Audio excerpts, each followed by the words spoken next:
தக்காளியில் லாஸ்ட் அறுவடை எடுக்கிறேங்க. இந்த செடி பார்த்தீங்கன்னா தொடர்ந்து 2 மாதம் நல்லா அறுவடையில் கொடுத்துச்சுங்க.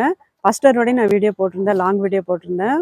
பார்க்காதவங்க பாருங்கள். விதை முதல் அறுவடை வரைன்னு சொல்லி போட்டிருப்பேன். நாட்டு தக்காளி. இப்போ இந்த லாஸ்ட் அறுவடையில் எவ்வளோ தக்காளி எடுக்கணும்னு பார்த்துடலாம். இதை எடுத்துகிட்டு இந்த செடியை நான் எடுத்துகிற போகிறேங்க. இப்போ இந்த தைப்பட்டத்துக்கு வேறு செடிகள் வந்து இதில் புதுசாக போட போகிறேன். இன்றைக்கி அறுவடை பார்த்துடலாங்க.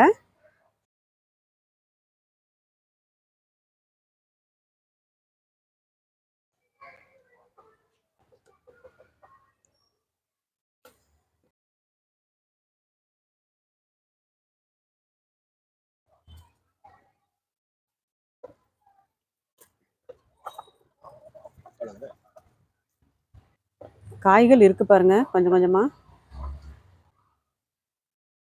நிறைய காய் பிடிச்சிருந்துச்சு. இது பழுத்த பின்னாடி எடுத்துடலாம் அப்படின்னு ஒரு நாள் விட்டுருந்தேன்.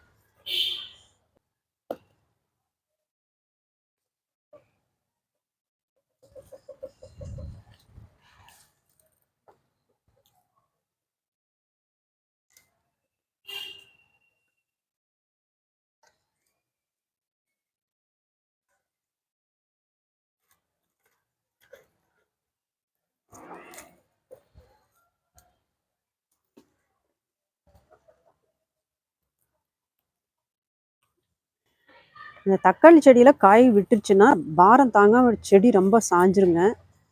எப்படி சாஞ்சிருக்குது, இன்னும் இருக்குது. காய் வந்து நிறைய இருக்குது.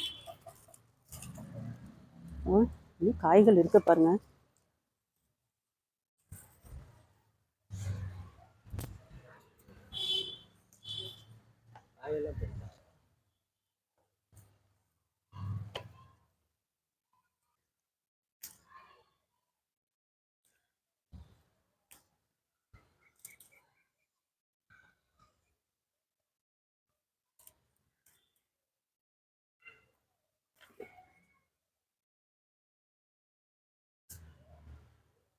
பாருங்க, லாஸ்ட் அறுவடை இவ்வளோ காய் கிடச்சிருக்கு.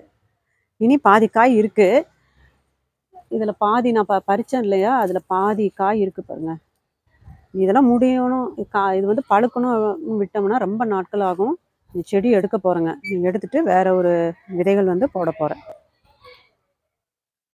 ஃபர்ஸ்ட் அறுவடையும் ரொம்ப சிறப்பாக இருந்தது, லாஸ்ட் அறுவடையும் ரொம்ப சிறப்பாக இருந்தது. ரொம்ப மகிழ்ச்சிங்க. நிறைய அறுவடை எடுத்துட்டேன் தக்காளி.